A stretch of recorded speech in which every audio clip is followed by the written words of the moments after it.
In this video, I'll be sharing with you how you can cut and sew this cowl neckline simple top.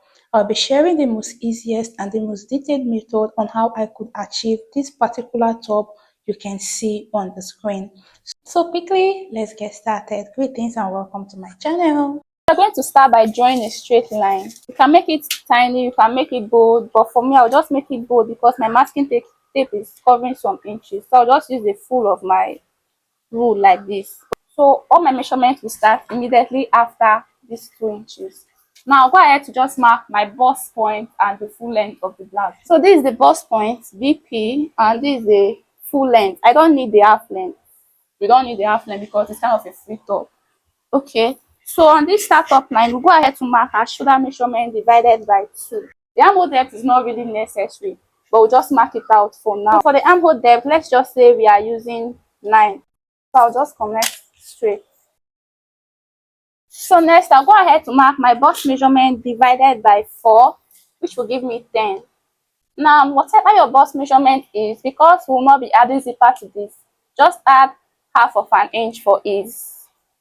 So I'm going to go ahead to measure what I have from here to here. On the full length, what I have on the bust point is 10.5, so I'll mark 10.5 on the full length.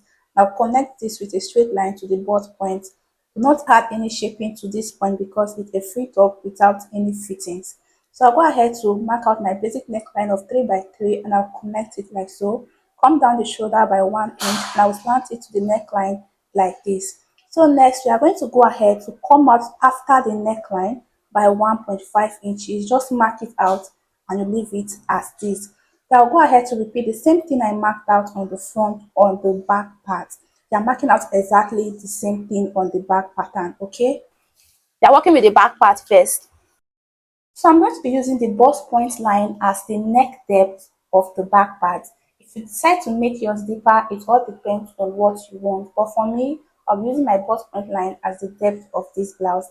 So right now, this line is actually our back neck depth. This point like this is no more needed on this pattern. Kindly take note that whatever your back neck depth is, your front curve is expected to stop exactly where your back neck depth stops, not your armhole. It should stop on the same depth as your back neck depth, else when you are joining it, one will be longer than the other.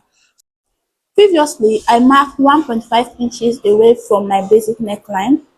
So I'll go ahead to make a curve from that 1.5 inches mark to where my back neck depth stop. So I'll just make a curve with my curve rule like this. But after making the curve, it was not as deep as I desire. So I used my free hand to first of all make a dotted curved line like this. So after making the dotted curved line, it seems more appealing to me. So I went ahead to use my curve rule to connect the dotted lines I just created. Now for this point, there's no measurement you can use. You just have to look at it and know if it is as deep as you want. Kindly note that the deeper this part is the more likely your side bust can show, and the more shallow it is more likely for your side breast to be covered. So I just made it a bit deeper, so this first line is no more useful. I decided to add my sewing allowance on my pattern paper. On the side, I added 0.5 inches for both front and back. On the hemming part, I added 1 inch. And for the top part, I added half. On the cuff part, I followed my curve and added half as well. So I'll just go ahead to cut this out. But before you cut out the back part, do well to indicate to indicate the up part and the down part before cutting it out, okay? I'll keep the back pattern aside. I'll take the front pattern and I'm going to slash it open on the bust point line.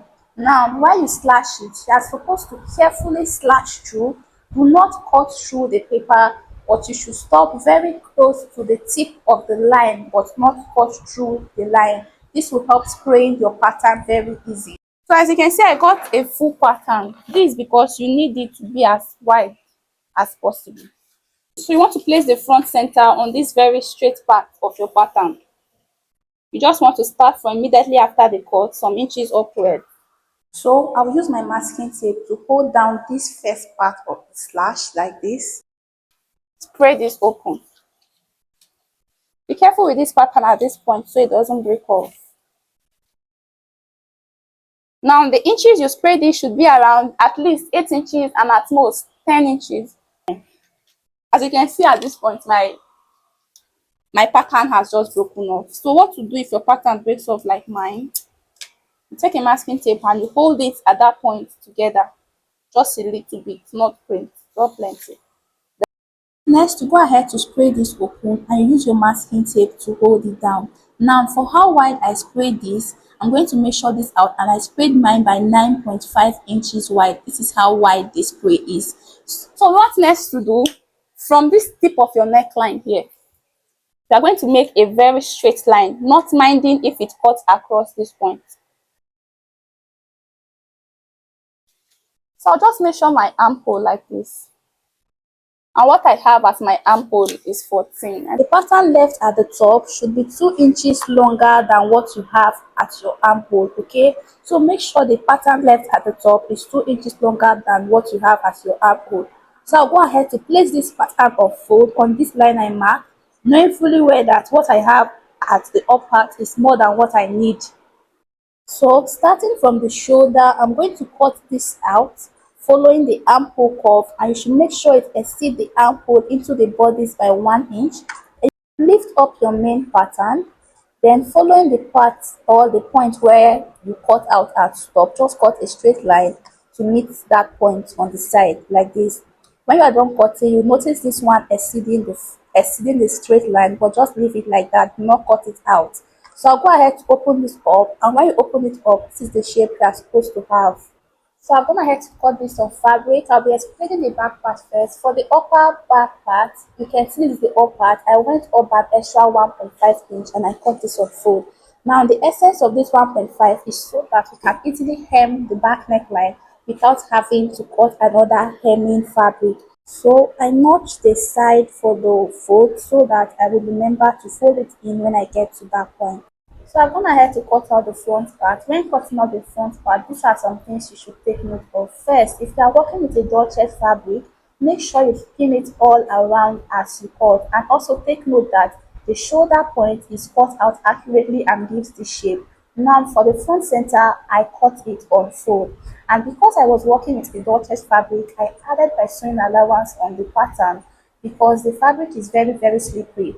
So do well to add the thread allowance on the pattern, and do well to pin it all around while you cut so that you will cut it very accurate. So I'll go ahead to unpin the pins on the front pattern. I'm going to remove my pattern. Now this is what the front pattern will look like when you spray it up, okay? This is what it looks like. Now this is the longer part, which is for the main top, and this shorter part is for the lining. Next thing to do, you're going to take this shorter part and you flip it over the longer part in a way of placing it on a fold, okay? Everything being equal, everything is supposed to align and supposed to be equal with each other, okay? So I went ahead to cut a long band, and this long band is 2.5 inches wide. I'm going to be sewing it on fold. I cut out two of these. For the length of this band, you can make it as long as you want because this is just a tie to tie it up at the back. Now this is the shoulder of the front part on fold. I'll go ahead to open it up, and I'm going to take out that band which I've already sewn, flip and ironed like this. I'll place it on the center point of my shoulder, okay? Place on the center, and you go ahead to sew this straight down. So after sewing this, you are going to flip the other shoulder on it like so. Then you're going to go ahead to make sure that the band is laying in between this fold, not outside the flip. You go ahead to pin that point together, then from that point, you don't sew yet, you just go ahead to arrange the side, which is the curved angle representing the armhole. You arrange it to make sure that everything is equal, and to get a perfect fit, if your door chest is too slippery, I would advise you pin this up before you start sewing like this. You sew from the curved side all the way to the band like so. So when you are done, you get a neatly finished band. So I'll go ahead to repeat the same thing for the second side and for the band. So here I'm done sewing the second side. Now when you are done, this is what it will look like, but do not panic. When you sew it, it's going to give you your cowl effect. Now another thing you will notice is that the inner lining seems to be more than the main fabric, but do not do anything to that. Leave it like that. So next I'll flip my fabric to the up, take the back part, right side facing right side. I'm going to place it on it. And before you sew this, remember this point we note as our folding allowance to hem the neck all at once. Place it on fold before you go ahead to sew the side, taking in your sewing allowance. So this is all for the sewing. You can go ahead to overlock it, iron it. A good ironing is very, very important. Thank you so much for watching, guys. I'll see you in my next video. Bye.